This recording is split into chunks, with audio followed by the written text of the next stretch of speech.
Selamat datang di After Sound Review. Kali ini gue mau review ayam yang cukup unik nih. Jadi ayam ini nge-hype setelah didiskon, setelah dia clearance sale malah tepatnya. Dan di tangan gue sekarang adalah DBE PR500, di mana harga aslinya itu 420 ribuan. Tapi clearance sale kemarin itu sempat cuman 100 ribuan aja, dan tentu orang udah berlomba-lomba untuk mendapatkannya. Jadi ya kalau sekarang kamu mau cari harga 100 ribu dijamin sulit, karena beberapa orang juga ya tau lah ya, banyak yang lumayan oportunis, dia beli untuk dijual kembali. Jadi yang iya cukup unik lah. DBE PR500 ini menggunakan 3 dynamic driver. Jadi sebelumnya gue udah review KZDQ6 yang pakai 3 dynamic driver. Nah ini ada lagi nih DBE PR500, dia juga menggunakan 3 dynamic driver. Sebelumnya thank you dulu untuk Bro Fahrul Aditya yang udah kirimin ayam ini ke gue, jadi gue bisa review dengan sejujur-jujurnya. Oke, langsung aja seperti biasa gue akan bahas dari build fit, frequency response, suara, dan juga perbandingannya. Mulai dari buildnya sendiri, sejujurnya ayam ini terlihat dan terasa murahan, jujur aja. Karena dia housing itu plastik, walaupun kelihatannya keren ya DBE sini, tapi ini plastik. Ini bagian silvernya ini plastik, bagian sininya juga plastik, tapi kelihatan nggak? Plastiknya tuh ada plastik kopong yang buat gue kelihatannya kesannya rada murahan. Beda sama DQ6 yang kelihatannya tebel dan rada berat. Ini ringan sekali guys, ringan sekali. Lalu gue nggak ngerasa ini bahannya mahal gitu untuk housingnya setidaknya. Dia menggunakan MMCX connector, dan jujur aja MMCX connectornya pun berasa murahan, gampang banget muter gitu ya. Jadi kayak berasa rada, walaupun nggak gejak-gejak, nggak goyang-goyang, tapi nggak berasa kenceng, jadi rada murahan aja. Lo kabelnya juga seperti ini. Sekali lagi tipikal apa ya, macam semacam levelnya KZ begituan lah. Jadi dari build sendiri buat gue jujur aja kelihatannya murahan. Untuk fitnya sendiri buat gue cukup unik, karena dengan ear tips bawaannya sendiri gue nggak terlalu bisa dapet deep fit, jadi rada nangkring, rada di luar telinga gue, nggak terlalu nge-seal. Gue harus ganti dulu kayak pakai final audio atau pakai tips gue yang lain biar bisa dapet seal yang lebih baik. Tapi jujur aja kalau dapet seal yang benar-benar seal, buat gue suaranya jadi aneh. Jadi gue lebih suka pakai tips bawaannya ini walaupun nggak terlalu ngesil, karena ini ada faktor juga, lihat nggak, nozzle sebenarnya lumayan lebar nih. Jadi kuping gue yang rada kecil lubangnya, ini nggak terlalu ngesil jujur aja. Nah untuk suaranya sendiri gue akan pakai IVX DSD, Kidulix 5K, dan juga iBasso DX160 sebagai source gue, dan ini adalah lagu-lagunya. Oke, jadi kalau kita lihat secara frequency response, sebenarnya DBE PR500 ini bisa dibilang kategorinya V-shape-ish warm ya. Karena gini, kalau misalnya kita ada fase utamanya, pasti kalian lihat gunung tertinggi ada di bagian mid-range. Ini mid-range, lalu kemudian sebagian sub-bass ini. Tapi jujur aja, teman gue itu udah pernah ada yang measure juga, dia juga ngukur, dan ternyata memang ada kadang-kadang tuh driver bawahnya kayaknya rusak, jadi dia tuh udah naik yang kanan atau yang kiri gue lupa. Sorry. Yang satu itu bentuk frekuensi responsnya mirip banget sama punya gue di sini, tapi satu lagi entah kiri entah kanannya tuh lebih flat gini bahasa, jadi dia imbalance ya. Dan ya kalau yang gue dapet ini, kalau dua-duanya sih cukup normal.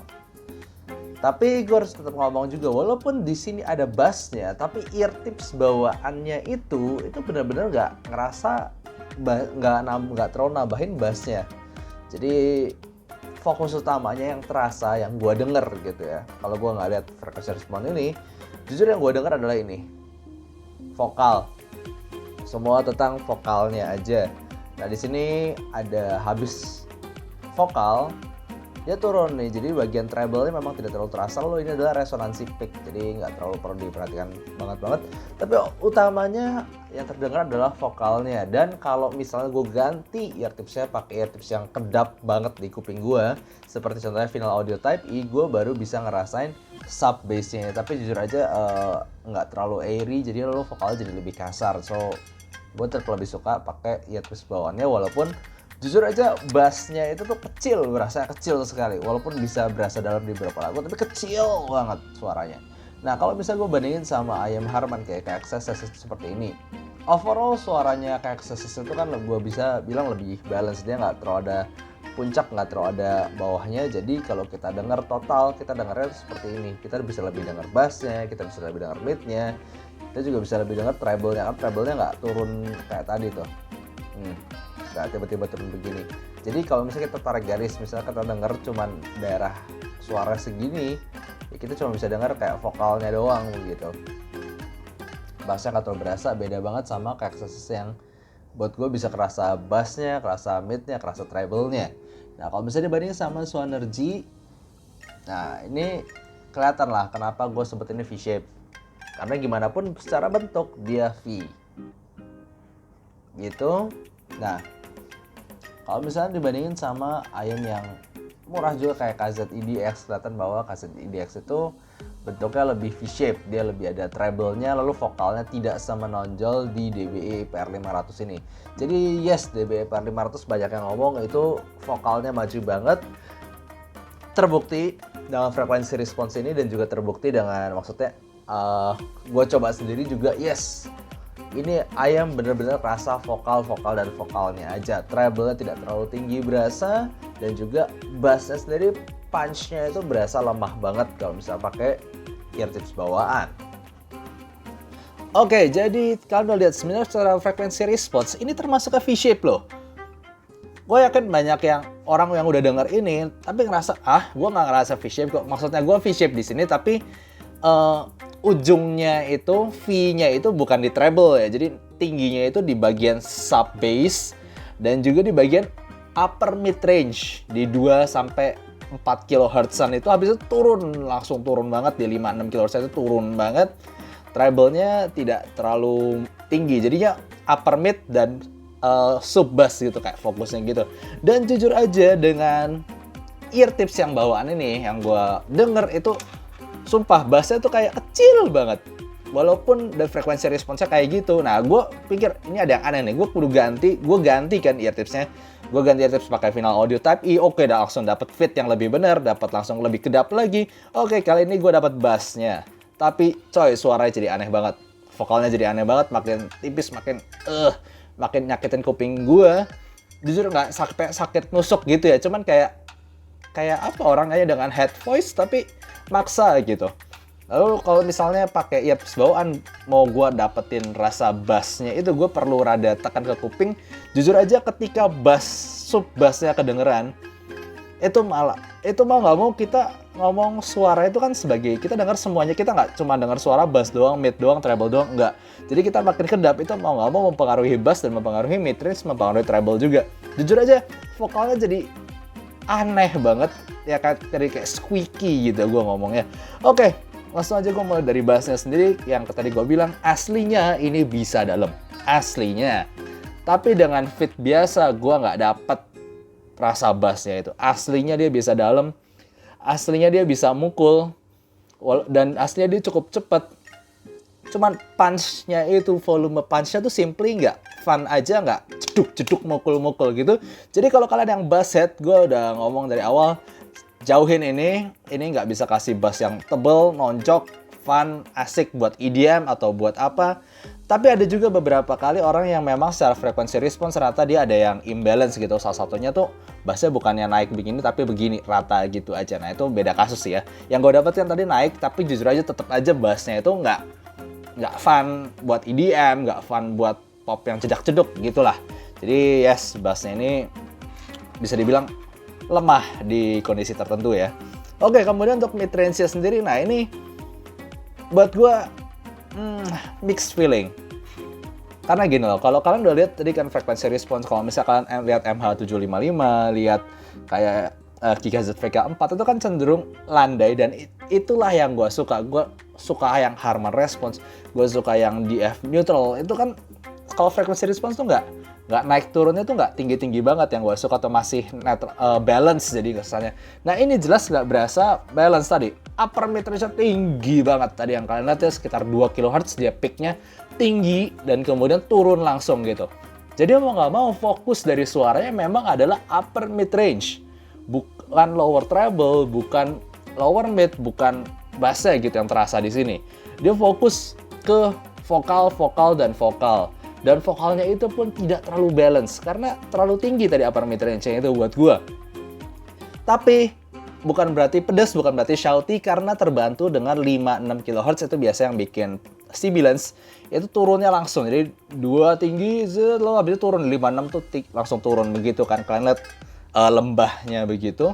Dan itu bikin suara sebenarnya kayak gue dengerin Aimer, lalu gue dengerin vokal-vokal yang nyantai kayak Joyce Chu gitu kan, akustikan nyanyi gitu aja, nggak pop banget, cuman gitar sama ada beberapa lagu yang cuman gitar dan vokal dan itu suaranya cewek gitu. Gue cukup bisa enjoy karena gitar nada-nada tingginya itu memang bagiannya itu kan mid range bukan sampai treble. Dan vokal cewek juga di bagian upper mid range itu berasa sweet, berasa maju dan berasa clear.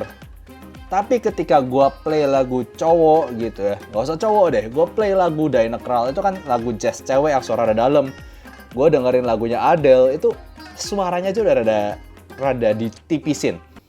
Jadi kalau misalnya gini, gue ngomong orang nyanyi, ini kayak gue ngomong gini aja, gue ngomong biasa itu kan ada tetap aja low-nya, ada mid-nya, ada upper mid range. Gue ganti ngomongnya jadi begini nih. Jadi seolah suaranya cewek, jadi dia nada tinggi nadanya. Kayak di head voice mungkin bahasanya. Jadi kayak keteken gitu ya. Mungkin upper mid range ketika kita play suara cewek yang tebel sebenarnya seperti Adele atau Diana Krall yang tadi. Nah kalau misalnya normal itu seperti ini. Tapi gue denger seperti ini. Gue harap kalian ngerti maksud penggambaran gue. Jadi ya bisa dibilang vokalnya ini tidak terlalu balance. Tapi kalau ketemu yang cocok, gue ngomong tadi kan kayak Joyce Chu itu buat gue emang dia main suaranya tuh tipis-tipis begitu dengan nyanyi cuman gitar-gitar doang. Buat gue cocok buat DB ini karena dia smooth, karena dia maju dan mainnya memang di upper mid range. Tapi dengerin vokal selain itu, Il Divo, aduh, Josh Groban, aduh, Ed Sheeran, aduh, itu kayak ditipisin semua, dipaksa ditipisin. Suara berat-beratnya cowok itu nggak berasa, suara berat cewek juga nggak berasa. Jadi buat gue ini genre spesifik, ini nggak all rounder, ini nggak bisa buat semua tipe lagu. Kemudian bagian treble-nya sendiri, seperti yang kalian lihat sebenarnya di 4,5 kHz itu masih ada sedikit peak, tapi 5-6-nya itu udah turun drastis begitu.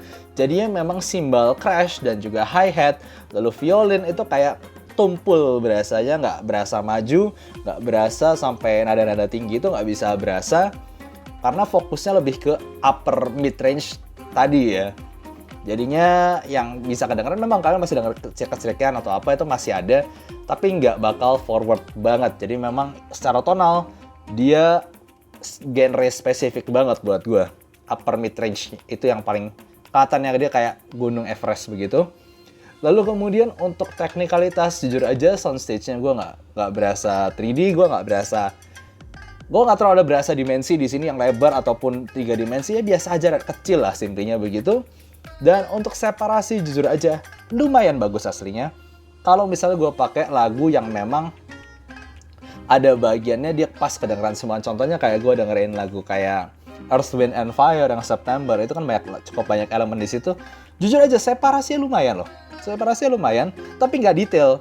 Nggak detail maksudnya karena dia kan naik turunnya tuh lumayan drastis gitu. Nah di bagian yang turun kayak lower mid range ataupun treble atas itu kalau misalnya lagunya nggak terlalu ada bagian situ, kalau misalnya lagunya bagian situ yang treble ataupun lower mid gitu, itu jadi nggak terlalu kedengeran. Tapi kalau pas di sekitar upper mid range itu kan nyanyi vokal ada kecikan sedikit, itu berasa pisahnya bagus, ditambah bass dalamnya itu yang lumayan berasa. Jadi ya kalau misalnya pas lagu-lagu di bagian itu separasi bakal berasa bagus, tapi nggak detail karena ya nggak semua frekuensi ketutup dengan baik gitu.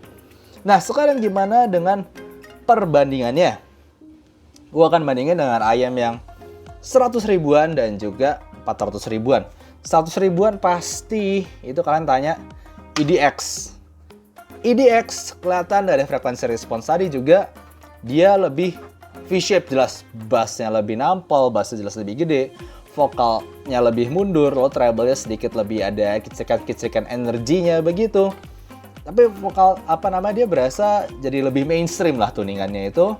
lebih gampang direkomendasikan untuk kalian yang suka lebih pop atau ya mainstream tuning V-shaped-ish gitu. Sementara ini kayak berasa di vokal doang. Ini benar-benar berasa jauh banget. Di sini vokal ada mundur kesannya, bassnya gede, lo treble-nya nggak sampai tinggi banget tapi ada ketrikannya gitu.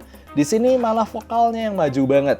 Kalau gue ngomong separasi sendiri, gue ngerasa DBE sedikit lebih baik. Tapi EDX ini, DBE jelas lebih baik, separasinya itu jelas lebih baik. Kalau EDX ini, soundstage dan 3D-nya itu lebih baik. Lebih kerasa megah, lebih bisa kasih sensasi 3 dimensi. Nah, gimana dengan dibandingin KZ VK4 yang gue sendiri masih suka sampai sekarang ya, walaupun dia murah. KZ VK4 terlihat juga dari frequency response buat gue itu jelas lebih balance.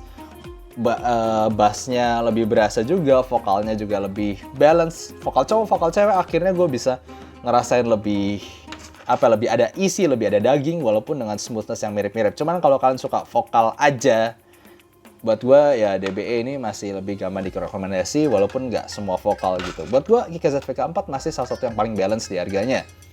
Nah, kalau misal dibandingin dengan MH755, buat gue MH755 ini udah paling bagus dari semuanya ini. Bener-bener bassnya paling clean, vokalnya paling clean, dan paling balance juga, dan detail juga yang paling bagus karena thanks to frekuensi response-nya yang juga buat gue paling balance. Dan itu nggak bohong, apa yang gue denger memang dia paling balance, paling detail, dan ya simply paling bagus aja. Tapi barangnya goib, jadi susah pasti cari yang asli karena banyak yang palsu. Dan ya banyak yang mirip-mirip lah palsunya itu secara bentuk. Nah, kalau misalnya kita ngomong harga 100.000, berarti gue udah kasih tahu dia itu cukup unggul, apalagi secara separasi dibanding beberapa temennya, kecuali MH755 yang goib. Nah, sekarang apakah dia bisa ngalahin KZ ZS10 Pro yang harganya 400-500 ribuan? Buat gue jawabannya adalah tidak. Jelas banget buat gue, terlepas dari kalian suka tonalnya apa enggak, jujur aja buat gue di lagu yang kompleks kayak tadi Earth, Wind and Fire, atau gue dengar lagunya Kenshi Yonezu yang lagu Himawari, ataupun yang La Campanella yang cukup rumit gitu, banyak instrumennya, itu gimana pun tetap lebih kedengeran semua detail-detailnya, misah-misahnya, dan juga ekstensi atas bawahnya itu semuanya di KZ ZS10 Pro ini. Jadi yes, ini kayak berada jelas di level yang berbeda begitu. Jadi jujur aja buat gue DBE PR500 ini genre spesifik banget. Kalau kalian suka suara seperti ini, kalau kalian benar-benar suka suara ini, mungkin kalian bakal kesusahan untuk cari upgrade-nya. Karena simply gue jarang lihat frekuensi response yang se-Mount Everest tadi lalu tiba-tiba turun langsung begitu ya. Tapi kalau misalnya kalian lebih suka suara yang balance, kalian nggak bakal dapet di sini. Indian buat gue ini produk yang unik, cukup bagus. Tapi jujur aja, kalau misalnya harga 500.000, 400.000, gue nggak bisa ngomong itu worth di harganya 400.000. Kalau dari harga 100.000 ya oke lah, lumayan bagus, cukup bagus, tapi nggak sampai dia ngalahin 400.000, 500.000 juga. Jadi buat gua dia cocoknya mungkin harganya ya mentok-mentok 200 ribuan lah, itu masih oke lah. Cuma kalau 500.000, I'm sorry, dia belum nyampe level situ. Jadi oke, gitu aja untuk review kali ini. Semoga kalian suka, dan kalau kalian suka jangan lupa kasih like dan subscribe. See you next time, bye-bye.